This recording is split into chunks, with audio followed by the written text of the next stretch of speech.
Hey guys, welcome back to We Met at Acme. I'm so excited to be here with content creator Talia Lichtstein. Hi. Hi, I'm so honored to be here. I'm so happy to have you. So, Talia, what's your favorite romantic gesture?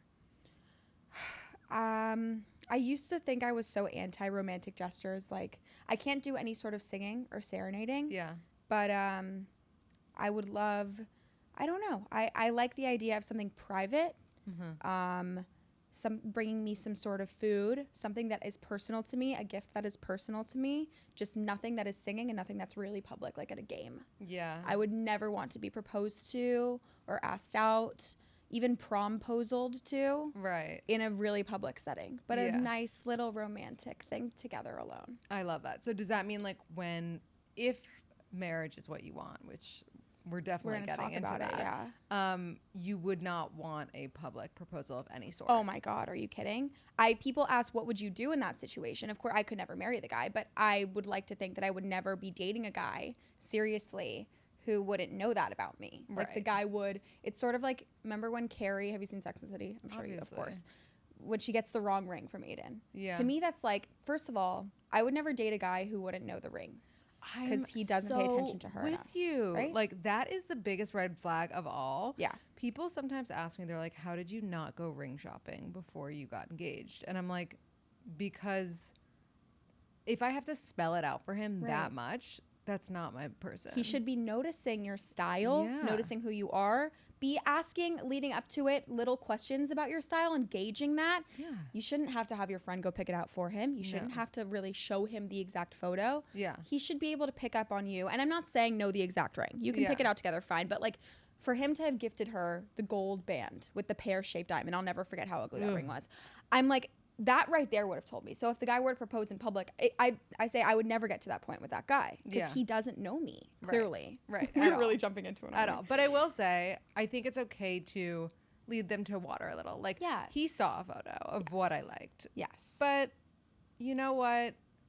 That was like, I needed to secure that we weren't gonna, you know, it's like those commercials where the husband's like, honey, I bought you a car. And it's like, what? Yeah, exactly. Like, why? Yeah. Like that's our money that you just like spent. Like it's not funny, you know? So it's like you want to make sure it's a good investment. Okay, let's back up a little. How old are you and where are you from? I'm 24. I'm from Los Angeles, California. You're young. Am I? You are. Oh my God, am I? What do you think you are? I know that I'm young. I know that we both are young, but I feel... To me, like, I stopped being young when I was 16. Like, ever since 16 years old, I've been so aware of time passing and so scared of getting older. Birthdays haven't been fun for me in a very long time, which I know this is the most annoying conversation we could ever have. I'm very aware that I'm young. I'm aware that people in their 30s and 40s are young to me. But for me personally, aging freaks me out a lot. And I'm always like, I don't feel young. I feel like time is passing very quickly and I'm running out of time, you know? Yeah. Yeah. Well, I think that has to do with your sign, which I just asked you. So tell us again. I'm born December 24th. So you're a Capricorn. Yeah. You have the same birthday as a friend of mine. Also, your specific birthday happens to be one of the, I think it's like 11 rarest birthdays in the world. Really? I know that Capricorn is the rarest sign, which is something I've always loved. I didn't know that. I love to be, maybe it's not anymore, but for a very long time I was like, did you know that the least people in the world are Capricorns? I actually see that because now that I think about it, I only have like one Capricorn friend. And it's not because like I don't have friends. It's because I don't know that many Capricorns. I don't know any Capricorn women. Or I know one Capricorn woman, but not a lot of Capricorn men. Well, I also think that Capricorn women born in December and Capricorn women born in January are very different breeds. Why do you say that? I just think that about every sign. Like I think Libras born in September are very different than Libras born in October as well. I don't know anything about you. What can you tell me about my sign? Do you know anything? I've been drawing on myself accidentally this whole time. It's really not cute. I know. So Capricorns are signs. There's like different signs that have like lived many lives, and since Capricorn's close to like I think it's like the 7th or 8th sign because it goes in order of like Aries is the first, then what's after Aries? I don't know. You're asking the wrong girl. But okay. Taurus, Oh. and then Gemini, and then so like as you can see with this cadence, Right. if Aries starts in March, April, the end is Capricorn. Oh. You know what I mean? Okay, I don't know if it's the understand. last one, but it's So towards does the that end. mean I've like So it learned means from you- all of the other people? Kind of. It means you've like lived many lives. Like Aries have usually are on their first life. Huh. Whereas like Capricorns lived like you've had past lives. Oh, I'd hate to be an Aries. That would give me such a complex. And now the Capricorn thing probably does give me this type of thing gives me a complex. It gives you like a feeling like you've been on the earth for longer than you have, which might be why you feel like older. I do feel that way. Yeah. I also feel that I've been around longer because I'm a bit of a cynical soul. I hate being cynical. I don't think it's a good quality for anybody to have, but it's one of my flaws, and I'm very jaded about a lot of things that I think that people my age aren't, especially women my age, and I feel that it makes me hard to be around sometimes, and that's like a flaw of my personality, is that I am so like dismissive of like, ugh, I'm so over that. I'm so too good for that. I'm too old or too mature for that. And I've always felt that way since I was like a kid, and it's a terrible quality. So I think that's a Capricorn thing. I'll blame it on that. To be aware of it is like amazing. I do think I have self-awareness. That's Yeah. also to a flawed extent, but self-awareness is good. There's no But such yeah. thing as too much self-awareness. That's what I always say, but I do think that there's a certain type of humor that comes from my self-awareness, the self-deprecation and whatever, that I always think is funny no matter what. And I read too many of my TikTok comments, and sometimes it's the thing that people get sick of the fastest, is me being like self-deprecating or self-aware. They're like, we get it, you know who you are. Like, Yeah. I understand, I can recognize that in other people, but I think I'm very self-aware, and I'm very, quote, wise beyond my years, which is a trap that I fell into because a lot of men have told me that. Well, I was going to ask, how does that translate to dating? What is your current relationship status? I'm single right now, but I used to always go for like older guys, I think, when I was younger and a little bit more naive. And I'm generally rather attracted to people who've lived more lives than I have. Mm-hmm. But yeah, I broke up with somebody a couple months ago. It wasn't a Okay. very serious relationship, Yeah. but I was very aware of the fact that he wasn't someone I would end up with or want to be with really long term, but he was so great on like the daily basis, and it was really hard for me to kind of cut it off and like realize that he wanted so much more than I did, and I had to be like, it was probably the first time I've ever really broken up with someone and felt I kind of felt like the guy in that situation. So that's what's going on. What made you feel like this person wasn't long term? I just figured that I would have a feeling. I figured that I would like being with him a lot more than I did, and I didn't not like being with him, but I don't know. I look back on our text messages and I'm like, would forget to text him back. Like, he just wasn't Right. a thought that was crossing my mind enough. Mm-hmm. And I've liked guys before. I've loved people before. And I was like, this isn't that. Yeah. But there was nothing wrong with him. And then I did such a guy thing. I texted him that I missed him because he was doing stand-up comedy, and it showed up on my TikTok For You page, and there was a joke about me. It was adorable. It was really funny. So I texted him. I was like, I used that as my in. And the I miss you crept in there. I was like, by the way, this isn't true, and I miss you a lot. And he called me the fuck out. He was like, you can't say that. You broke up with me. I was like, well, I learned my lesson. Like, I did have that. It was like looking at a lot of past like college, high school-y type relationships that I had, where I was like, I am the guy. I'm like the guy who had a perfect person, cut it because they couldn't see it being long term. I don't regret doing that, but it was hurtful for me and for him. And then I went back and was like, I still want your validation a little. And he was like, no. Yeah. So we're all But growing. Let's talk about this I'm the guy, because like I don't think so. I think that there's like, first of all, I hate this term, but like fuck boys and fuck girls. Right. And it's not like a thing. It's just like the person who's less into it is Right. the fuck boy, is the fuck girl. And like Yeah. to be like I was the guy is to be like guys are always the one that aren't as into it. You're right, but it's not that I was acting like the guy, and I say that because I wasn't as into it. It's the manner that I went about it. I knew very early on that this was a guy who liked me a lot and saw a long-term thing with me, and I liked him, but I did not see a long-term thing with him. He was coming on strong about, I want you to meet my family. I want you to come home with me for the holidays. These were all things that I was like, it was a visceral, like, negative reaction, even though there was nothing wrong with him that I could pinpoint. He was very hot, really sweet, so good to me. But I was like, I want to stay in this because he's fun to be with. But I know I'm going to have to let him down eventually, and it's going to be sooner or later. And I feel like what a guy would do in that situation is say, yeah, what's the problem? Date him for a while, be exclusive, let him call you his girlfriend. Maybe I didn't even let him say that. I said first he wanted me to be his girlfriend, and I said, why don't we start by not seeing other people so we can keep saying that we're like dating? You did but the I don't. exclusive thing, He asked me for like, I said, let's be exclusive. That's such a guy thing to say. It's a cop out. It's I want you in my life, but not that much. And I want you in my life, but I don't want to commit to you. And I also don't want you sleeping with other people because that pisses me off, but I still don't know if I want you. Exactly. So that's when I say I was the guy, that was it. I was inconsiderate to an extent. I was sort of like, I would feel kind of guilty. I'd get on the phone with my mom and be like, I know I'm not going to like date this guy for years and years. And I think he really sees it that way, or he sees potential for that. And I was just kind of keeping him at arm's length and saying, yeah, we can date for now. And I kind of had the mindset of like, you know, I'll have him around, and if somebody's walking down the street that I think is better, or if I decide that I like being alone better, then it's fine. I'll let this guy down. And my mom was like, you are having an empathy for him that a guy wouldn't have for you if they were in this position. And somebody explained it to me as himpathy, which is when we consider guys' feelings in a way that they would never consider ours, right? I don't want to generalize. It's not every guy. It's never all men that I'm talking about.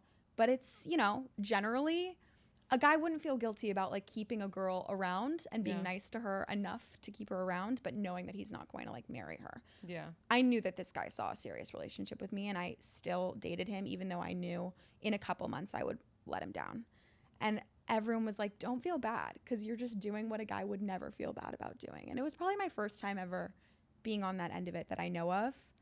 And now sometimes I regret it, but I know I was wasting his time. Yeah. You know what I mean? No, you did the right thing. Yeah. Let's talk about monogamy a little bit. We were on the phone and you kind of brought up like men aren't monogamous anymore, or like I feel like they don't believe in monogamy anymore. I'm 32, so I feel like I'm like a little out of in the 20s dating. Is this a thing that is like happening? I think that men believe in monogamy and still want to get married and want to have the nuclear family or whatever, but it's become a lot harder for them in the social media age, and in a way that I don't think it's as hard for women.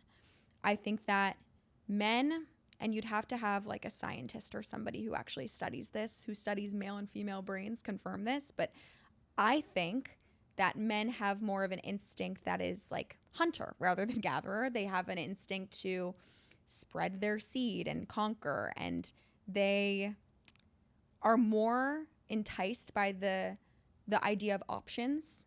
And with the internet, it's like you could swipe forever and there will always be another girl, and there's always this possibility in the back of your mind, maybe there's somebody hotter, maybe there's somebody better who would want me. And even when you find a perfect woman, we have those options too. Women have those options too on Hinge and on Instagram and whatever.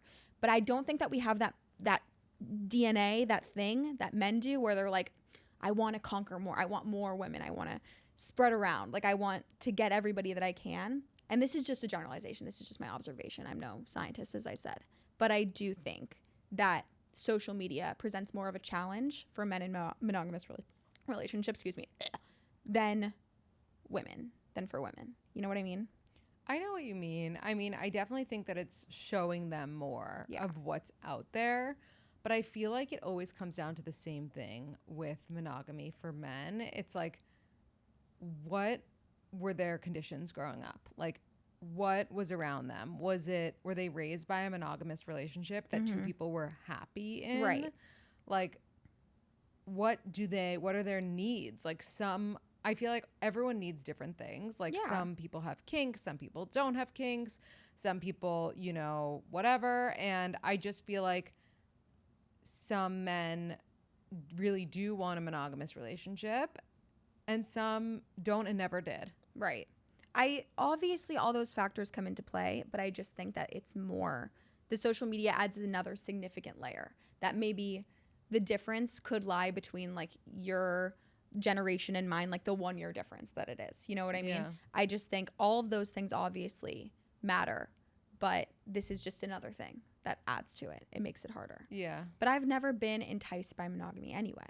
So it doesn't affect me that much. But I do notice in my interactions with men, when talking to people who are of different generations versus talking to people who are my age, it's just a common problem of like, I just feel like guys are really, the social media thing is like really making them less inclined to be with one person.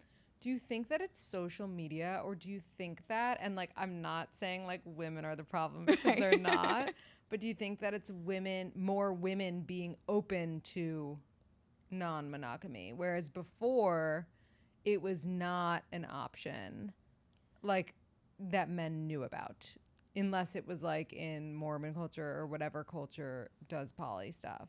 I'm going to be so honest. I believe that people and women are into non-monogamy and aren't feigning that desire. But I don't believe it's as many as we are led to believe. I think that a lot of people, and I'm saying this because I was once one of them, can be made to believe that, yeah, I'm into non-monogamy. Like, I don't have to be monogamous. I'm a cool girl. It's the new cool girl to some degree. I could totally, like, my husband or my boyfriend is really into this like new wave of like not being with people. And I think a lot of girls are kind of duped when they're in love into believing I also could be non-monogamous. I'm not saying that non-monogamy is not a real thing. I myself don't really think that I am a monogamous person, honestly. But I think that a lot of girls are like this wave of girls who are open to it. I think a lot of them are people who are dating people who are like, yeah, I'm a non-monogamous guy, which is like a fancy way of saying I want to cheat. And the girls are like, I'm cool with that. It's the same as in college when I would tell a guy like, yeah, I'm okay with us not being exclusive. Like, you can see other people, but like you and I are like, we're the only ones who like text, right? But we can fuck other people, but you and I have like emotional connection, right? Right. Like, it's like you pretend, you change yourself a little bit for the guy that you're with.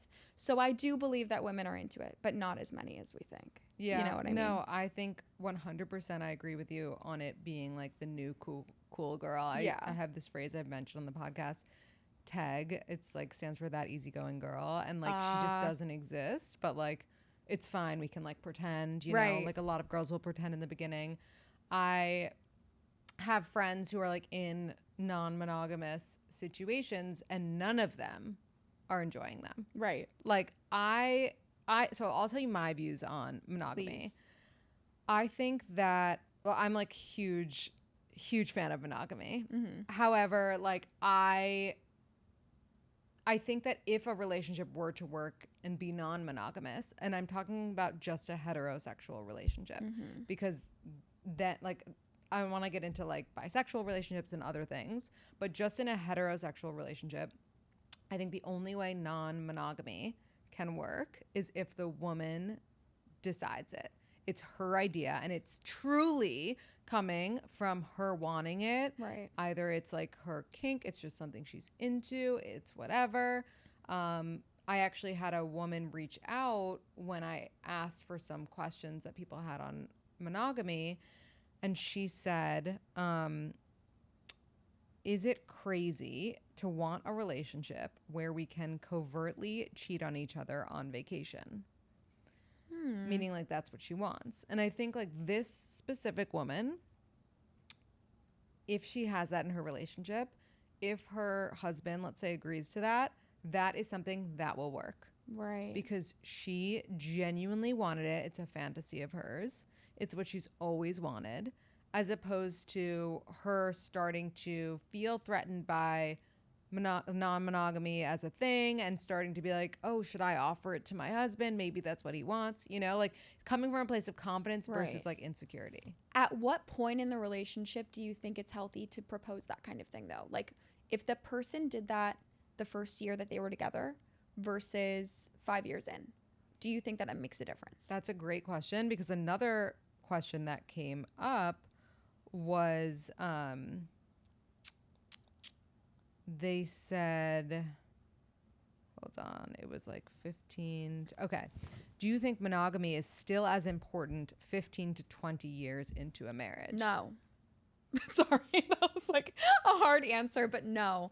And that's definitely has to do with the way that I was raised. My mom famously once told me, once you're married for like 30 years, Talia, you really just have a brotherly, sisterly kind of love. Like, she was like, there's not really romance anymore.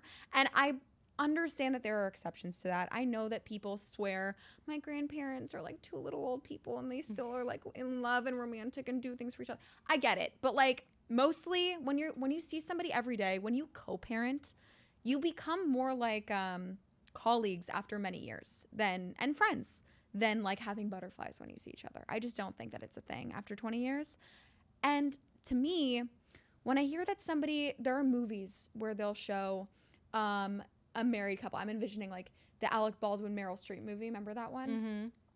When people are like that age and they've been married for that long and there's like a cheating thing, I'm always like, oh, forgive him. Like, you've been together for so long. It's human nature to seek excitement and butterflies with somebody else. And yes, it's not right to cheat, but I think that says so much less about your relationship versus say you're dating somebody when you're like 17, right? You're in a relationship with a guy in high school. You're both seniors and you are madly in love and then he cheats on you. People will say, oh, well, at least you're not married. This can be fixed. You're just kids. You're dating. I say that is so much more indicative of how he feels about you than how the 60-year-old guy feels about his wife. Because in that stage in your relationship, that early on, it's supposed to be fireworks. You're supposed to be so excited. That's why people fall in love. It's for that first couple of years. It's like the best thing. Then after a couple years, maybe a decade, it's like, all right, like you're allowed to want to see different people. It's very human. I just think that it says a lot if a person, say you're on your honeymoon and your husband says, why don't we both secretly fuck other people? It'll be like a cool, spicy thing to add to our relationship. Red flag. I'd be like, red flag. Thank you. Like, isn't this our honeymoon? Isn't this Yeah. supposed to be like the first couple of years? We're supposed to think of nothing but each other. Honestly, when you're really in love, I don't really look at other guys. I'm so excited about this person. And if they cheated on me in that first couple of years, I'd be like, you must not really love me because I couldn't sleep with somebody else when I'm this excited about you. You're so new and you're so exciting. 20 years in, if my husband cheated, I'd be like, all right, let's go to therapy. We'll talk it through. You know what I mean? I know what you mean. So I agree and I don't agree. I agree with the idea of like cheating when things are good, like having issues when there are no issues is a huge problem. But I think that communication is the number one in all relationships. So like if we're using the Alec Baldwin Meryl Streep example, I think was it Something's Gotta Give or like or like It's Complicated or something. Yeah, something like that. I think if we're using that example, what I don't like about the situation is that he couldn't have said like, hey, you know, like, you know, I love you. Right. Like, I want to go sleep with this girl. She's younger. She hit on me. Right. It's like shocking to me too. Don't worry. I would love to like, you know, like do a little thing with her, but like, would you be cool with that? Because like, I would never want to disrespect you. You're my like number one. And like, I also would you want to do that with someone? Right. Because like, if you do, like, this is your moment. This is my moment. But if not, like, it's all good. Like I asked, whatever, you know? Yeah. And I think the reason I think that is because in my marriage, like I'm so open with my husband about that stuff. Like if anyone were to propose a threesome or like a whatever, it would be me. Like I'm the one with like the kinks, you know, whatever this. And so if he were to cheat, I would just be so confused because I'd be like, what? Like you could have just come to me and been like, I'm feeling like really horny for like my secretary. And I would be like, great, let me watch, you know? Whoa. So like Lindsey. but like it's crazy to me that like, I think it's the lying and the going behind the back of somebody that you have built 30 years of a marriage with way more than the fact that you like put your dick in someone. Counterpoint. I, of course, understand. Every girl listening probably understands the experience of betrayal and the guy lying to you. It's terrible, especially in a relationship like yours, especially when you have been married for 30 years. Like, I absolutely understand why he would come to you and tell you and communicate with somebody also who specializes in communication in relationships. He knows how to tell you these things. But I've always said that if, for example, my husband or somebody that I was in love with cheated on me and we didn't have the kind of relationship where it was okay for him to sleep with somebody else, I would never want him to tell me that he did it. If it was a one-time thing, I wouldn't want to know. Especially if it was somebody, maybe if it was somebody that we knew, it would get complicated, fine. But if he went on some business trip, we were married for 5 years, and he got a blowjob, I don't know, from some girl, I'd want him to leave me, but I would never want to know what happened. And I would never tell a guy that I cheated on him. I'd just break up with him and give him his peace, because there is no person that could ever benefit. There are so many times I hear about people confessing. I'll read Reddit posts about people, I need to tell her, it's driving me insane. And it's like, this only helps you to tell this person that you're going to leave her, because clearly you don't love her enough and you cheated on her. I have to tell her, though, before I leave her, I have to tell her why I'm breaking up with her, and it's because I cheated on her. No, you don't. That helps you alleviate your guilt and your secret. Your punishment is you live with that secret. I do not want to know who you fucked. I don't want to know why. I don't ever want to tell somebody that I cheated on them. So in the instance that I'm married for many years, and say my husband and I have had this conversation throughout the decades that we've been married about how I wouldn't want to know if you cheated on me, I just want you to leave. Or I just want you to keep it as the one. If you cheat on me once in 50 years, that's your dirty little secret. You live with the guilt, but I don't want to know. But we had this conversation. He knows me. He knows me the way that your husband knows you. Mm-hmm. I don't think I'd want him to come to me and say, hey, is it okay if I sleep with these younger women? Like, I'd be like, you know what? Do it. Get your rocks off. I don't want to know how hot you think she is. I don't want to see her. Because if you tell her, I'm going to go look her up. And no matter how cool I am, no matter how much I'm like, you're my colleague, not my husband, I'm not in love with you anymore, I would still feel a certain pang. Like, he chose the younger, perkier, tight-skinned girl, as they say. Like, I would never want to know. I just go do what you have to do. But this all I don't think is going to be a concern for me, because I don't see myself getting married. But if it were, I don't ever believe that cheating needs to be shared. I think you just need to leave, because it doesn't help anybody but yourself to get that off your chest. Yeah, I totally hear you. And I feel like in your potential relationship, if you said that and your husband knew that you had those feelings, it would be so rude for him to tell you. Right. And I agree if you don't want to tell him. Right. I feel like, to me, that's like the ignorance is bliss. And I don't think ignorance is bliss. Like, there's no situation in which I feel that ignorance is bliss, unless I'm like, do I look fat? You know? Yeah. Like, I don't want, like, I would rather know 1000% of the time if, like, whatever's happening, anything that's going on at all times, like, I just need to know. Like, that's just my personality. It's not because I'm like a cool girl, and it's not because I'm like a crazy girl. It's just because I'm a girl who's very curious. You're going to know because you have women's intuition, and it's going to tell you. If my husband slept with anybody, I'd know. Every woman would know. And guys still don't get this. They still think they can get away with this type of shit. Women always know. But for you, it's like something that could be kind of spun. The idea of sleeping with somebody else, you have a kink sometimes for it. You could really like work this into your relationship. Yeah. For me, it's like, first of all, we fundamentally disagree on ignorance is bliss. I often live by ignorance is bliss. I do love I love to like have debates and things like that, but when it comes to these types of things, I'm sort of like, why would I concern myself? I believe that cheating can really cause somebody a fundamental shift in their ego, and something that you'll always want to know who it was with. You'll always want to know, even if the guy didn't touch her, but was like, yeah, this girl at my work, like, I don't know what to do. I need to tell you that I'm into her. That will always give you this thought of, what's wrong with me though? Why aren't I her? Would he look at me that way if I were her, if we weren't married?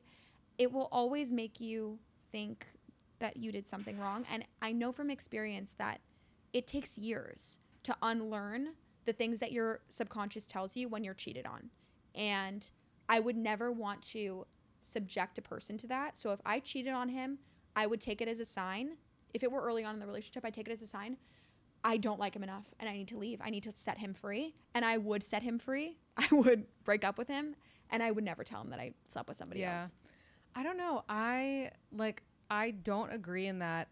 So I've been cheated on before, and he in one instance told me, in another instance I found out. And the worst thing I think when someone's cheating on you is for someone else to tell you.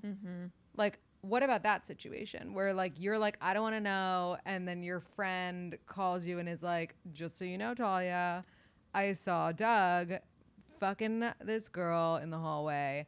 Like, I don't know that you don't want to know, so I'm telling you this, and now guess what? You know, and your husband didn't tell you because you told him not to fucking tell you. So now what? This brings up a different debate about friendship. Would you want somebody to tell you that you're being cheated on? Of course. All my friends know this. Everyone knows this. Okay, that's good that your friends know. Like, I want someone to tell me if, like, my husband's not wearing a helmet on a bike. Like, I'm not even kidding. I love that. I love that. I don't know how I'd feel, but I know that, for example, one time my friend and I posted a TikTok that went pretty viral about how we were at a hotel in the hotel bar. And this guy had been talking to us about his marriage and his kids and his high school sweetheart. They were still happily married. And then later asked us to come to the room for a threesome. And we obviously declined, but we went online and found the wife. And we made a funny TikTok about like, oh my God, we can't believe this guy was so outward, so blatant about cheating. And all the comments were like, DM the wife. I fundamentally disagreed with that. I believe that it is not, I think that people have all kinds of situations that I don't know about. People often live in the ignorance is bliss mentality. And I do believe in female intuition. I think that this woman, if this guy is this obvious about it, she knows to some degree and she doesn't want to confront it. He's obviously a great father to their children.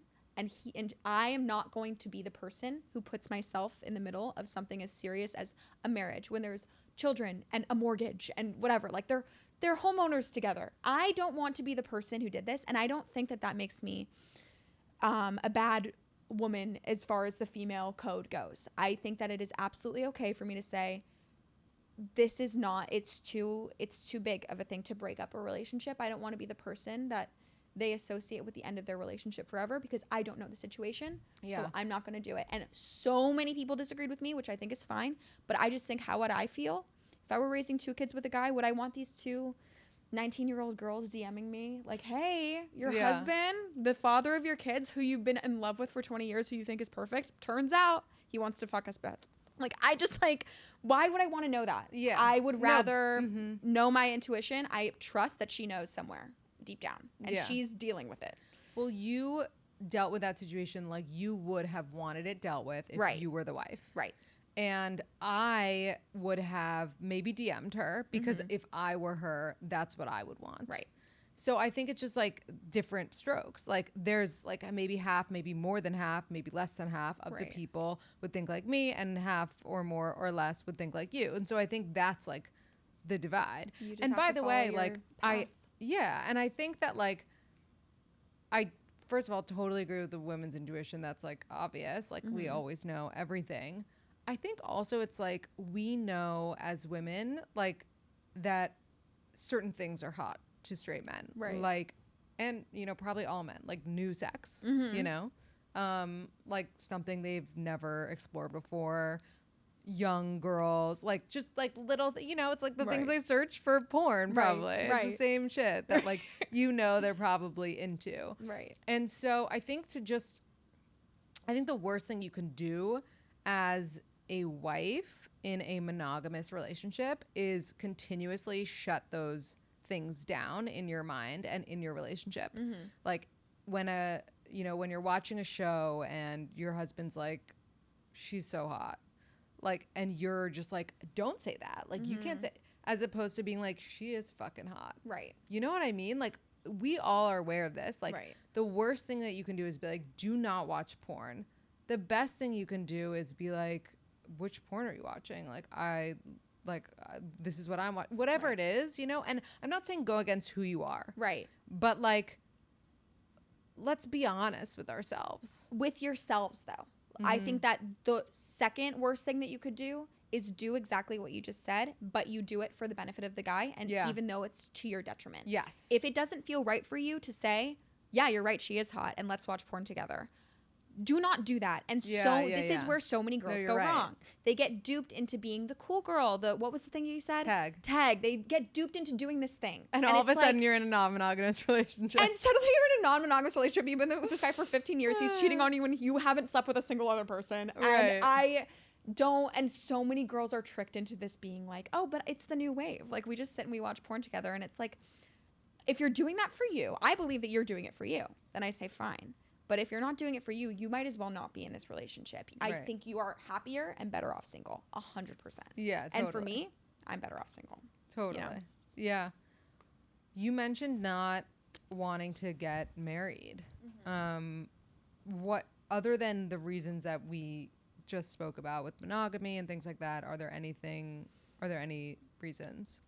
It has less to do with monogamy and more to do with just my approach to life and who I am and how I view myself and sort of my path, even though that's cheesy to say. I think that it's not that I don't want to get married. I do have the luxury of not living under any sort of time constraint because I never saw myself having kids. I'm very adamant about that. I really don't think it's going to happen. I don't want it to happen. If it did, I think that would be something must have fundamentally shifted within me. So I understand that for in your 20s and 30s, looking for a partner for many women, even though they want to say like, yeah, like I'm a modern woman and looking for a man it shouldn't be a priority, but it is still somewhat a priority because you want to have children when you still physically can. That I understand. So I don't live with that. So it's easier for me to say that. But because I don't live with that, I'm in this process, and it is an ongoing process, of decentering men from my life, deprioritizing dating from my life. I love dating. I still go on dates all the time. I want to date today. And I think that dating is a really fun way to grow, see the city, like a great vehicle to tell stories through. A lot of my videos are about going on first dates. I think it's so fun and funny, but I'm not looking for a husband. I'm only focusing on making my life full. And I've given so much time to that I truly could live alone, unmarried forever, content and happy, and only focus on my projects. And it's not that I don't want to get married. It's that if a guy comes into my life and he adds to it and he makes my life better, then great, he can stay. But I'm not like out there looking for the partner. Mm-hmm. I am complete. And you can say that as many times as you want as a woman on the internet. Everyone will always combat you and say, no, you're not. But I don't care if you believe me. I feel that I'm complete. So if I do get married, it'll be they like came into my life and I'm like, yeah, you can say like you make it work. But I'm not going to like try to make a guy fit. I'm not going to make a square fit into a round hole. Yeah. You know? No pun intended. No pun intended. And your parents that you mentioned, mm-hmm. Are they still married? Yes. I don't think they should be. They're great colleagues, as I said. They did a great job raising me. They're great friends. They have friends together. But I think maybe I think I shouldn't say they shouldn't be married. I think that they should go on dates with other people. I don't think that there is an age limit to how long you can feel butterflies with a new person and have romance in your life. I just think that when you've been with somebody for 30 years and you've raised a kid together, it's very natural for you to like not feel, I don't know if their sex life is like, but I assume it's not like the way that it would be if they were both dating new people. Have you asked them? I've gotten a sense. I don't know. Do they kiss still in front of you? No, I've seen them kiss twice in my life, and it's like in a funny way. They're not romantic. They never were super romantic people, but I'm sure they were a lot more when I was little or before I was born. Mm-hmm. And I just think that they're very honest. I think that a lot more couples are like them than they pretend to be. My parents are just like, yeah, like we get along. We raised you and we're kind of life partners. But like they say they don't want to like date other people. I think that, for example, my dad is like such a loving, sweet man who loves to feel needed and to nurture somebody. And I'm always thinking like, I wish he'd go out and find some girlfriend. Like I wish he would. Not to get married, not to have a new house with her or new financial endeavors with her or a kid. No. But somebody his age to go on a couple dates with. I think my mom would be fine with that. And I wish my mom would go find somebody too. Like just have fun with somebody new who he can feel like he's doing something new. He's been with my mom for years and years and years. It's like, Do something new. How would they feel if they heard you say that? They probably wouldn't like that I'm saying it on a podcast, but I have said it to an extent to them, both individually.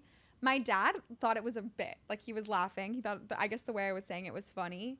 But I think he didn't want to admit. He was like, yeah, sure. But he's like, Talia, like, I still got game. Like, I don't want to date, though. Like, I'm just, like, I'm content with my life. I'm like, I believe you. But I don't know. I think that they're both, like, attractive, cool people. And they don't, like, my mom doesn't like to go skiing. It's my dad's thing to go skiing. You know, she doesn't like to go to, like, see the Grateful Dead. That's my dad's thing. I'm like, why don't you go find somebody who will do that with you? And still stay married to my mom. But, like, that's where I think non-monogamy is a great thing that I'm glad is more of a less taboo thing now. I think that people who've been married for decades should feel more comfortable saying, I'm going to stay married to this person because we have finances together and a life together, but I'm going to date around because I'm old and, like, I don't know. It's not like we have fireworks anymore. Like, go. Yeah. So I think that I might find somebody for myself. I see myself getting married, if I do, later in life, or maybe multiple times, or just having a couple life partners, people that I'm with for 10 years at a time. I travel the world with them. I do projects with them. We make art together. And then I flit around because I don't think that I'm going to stay in love for 15 years with the same person. And then I meet somebody new. Yeah. That's what I think. That is, like, such a freeing thought. Yeah. If that's, like, what you want, and if someone's listening right now and they're like, I kind of resonate with that, then, like, that is really freeing in a way, you know, because it's, like, enabling you to do what you want and to not do what everyone else tells you you should want. Yeah. And I think that's amazing. I feel like my situation is, like, my parents are truly that annoying couple that, like, is really in love still. Mm-hmm. Like, they would never have, like, one person liking something like skiing and one person liking a concert because they actually like all the same shit. Really? It's, like, crazy to me. Did they grow to like all the same stuff, or they found each other through liking the same stuff? I mean, they've been together since they were, like, 21, 22. Oh my God. So I imagine, like, grew to, you know? And I think, like, at that point, like, there was a time where my dad liked skiing and my mom would, like, go to the spa. Right. And now my dad doesn't even like skiing. Not because, like, my mom was like, you can. Right. But he just stopped. He was like, it's too complicated. Like, it's just not that fun. That mountain is too complicated. Yeah. And so, like, I don't know. I see that, and, like, I see, you know, my in-laws, like, happen to have a similar relationship too, and I'm just like, wow, like, that's so, you know. But if my husband and I were to go in directions where I became a fish fan and started wanting to go on tour and follow You're fish not a around. Fish fan? You're a millennial. Shouldn't you be?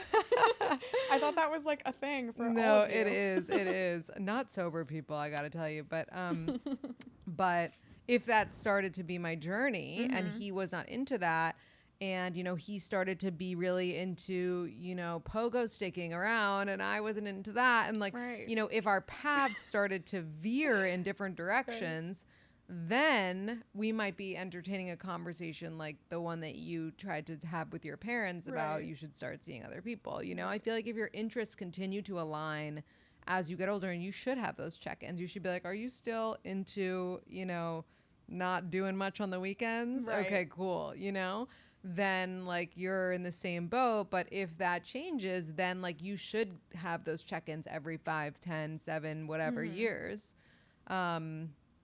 Okay, these are just some, like, more, like, quicker questions that came in.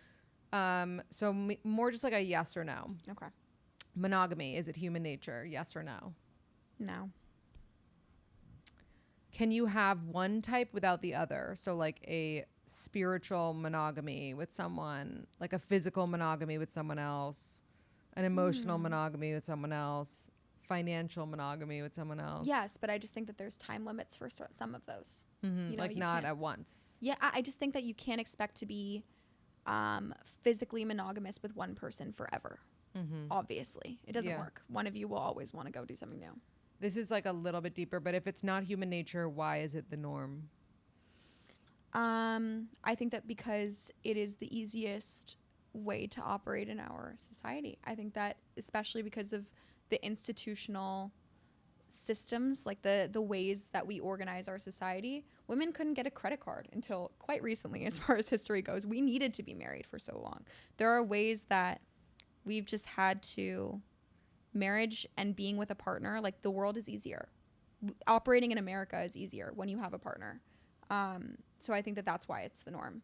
But people, also the media that we're fed, women, the reason I'm like so, I hold this whole decentering men thing so close to my heart is because I think that as women, because of the media that we're fed and the movies that we watch, we forget that like there are things that you're supposed to do in life that don't just revolve around finding a partner. Like you're put on this earth for other reasons, and the main one doesn't have to be finding a husband unless you want it to be.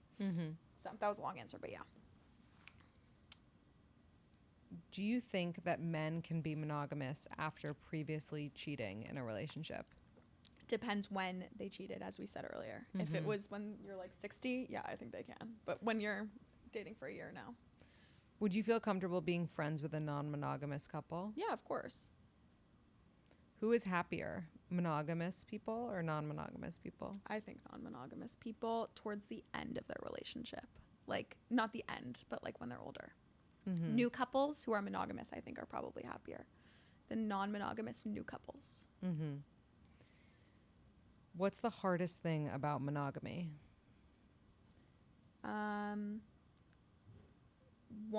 Never wanting to disappoint your partner for like following your human nature and needs.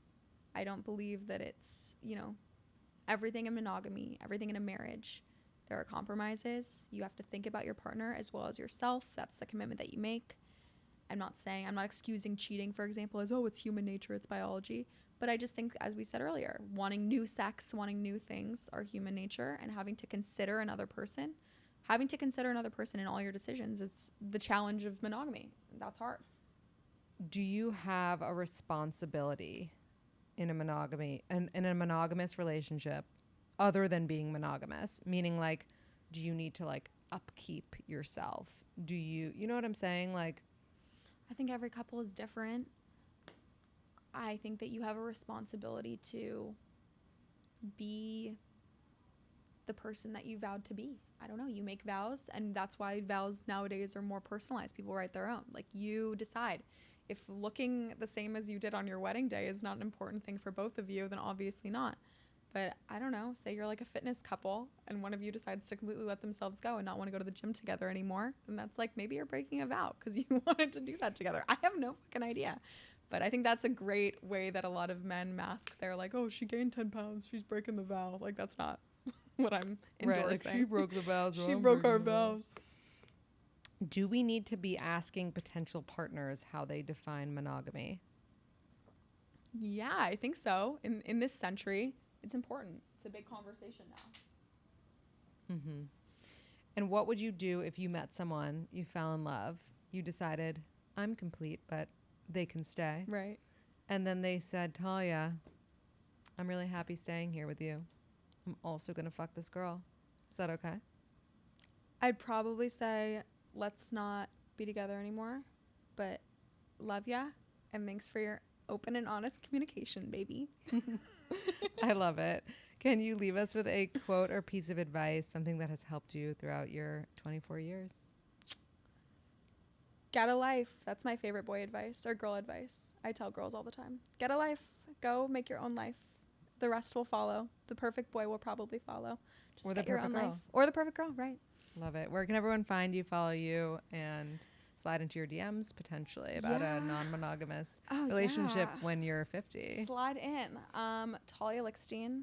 That's my name. Talia Lichtstein on everything, especially Twitter. I'm popping off on Twitter this week. Oh wow! Get over there. Follow. Yeah. I'm gonna do that right now.